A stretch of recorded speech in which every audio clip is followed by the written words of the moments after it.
Rationalize denominators with binomials involving radicals. So given something like 4 over 1 plus square root of 3, we want to rationalize this denominator. We want to get rid of the square root of 3. So our option is to times by what's called the conjugate. So instead of a plus, we're going to have a minus in between the 1 minus square root of 3, and that's what we're going to times to the top and the bottom. So on the top, we distribute the 4 through and get 4 minus 4 square roots of 3. On the bottom, remember in a conjugate pair, when you FOIL, you just need to times the first and the last because your inner two terms will cancel, and we'll show that. So you have minus square root of 3 plus square root of 3 minus 3 because the square root cancels. So therefore, the top stays the same. These two cancel, and 1 minus 3 makes negative 2. Well, 4 divided by negative 2 is negative 2. Negative 4 divided by negative 2 is positive 2. And we have rationalized our denominator.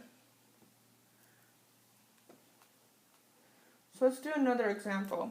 So say, for example, that we are given square root of 3 plus square root of 7 all over square root of 5 minus square root of 2. So timesing by the conjugate, we're timesing by square root of 5 plus square root of 2, square root of 5 plus square root of 2. So we end up, we have to FOIL these out. Square root of 15 plus square root of 6 plus square root of 35 plus square root of 14. Conjugate pair means I only have to times the first two and it gets rid of the square root, so I get 5 minus the last two, which cancels the square root and leaves me with 2. The top, nothing simplifies, so I have square root of 15, square root of 6, square root of 35, square root of 14, all over 5 minus 2, which leaves me with 3.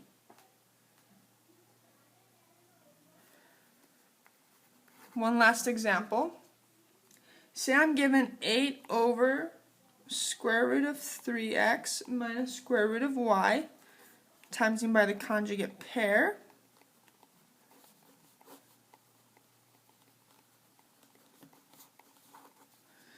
We're going to have to FOIL. So distributing this in, we get 8 square roots of 3x plus 8 square roots of y. Because it's a conjugate pair, I can times the first two, it gets rid of the fraction, or the square root, minus the last two, gets rid of its square root as well, and this would be my final answer, because nothing simplifies.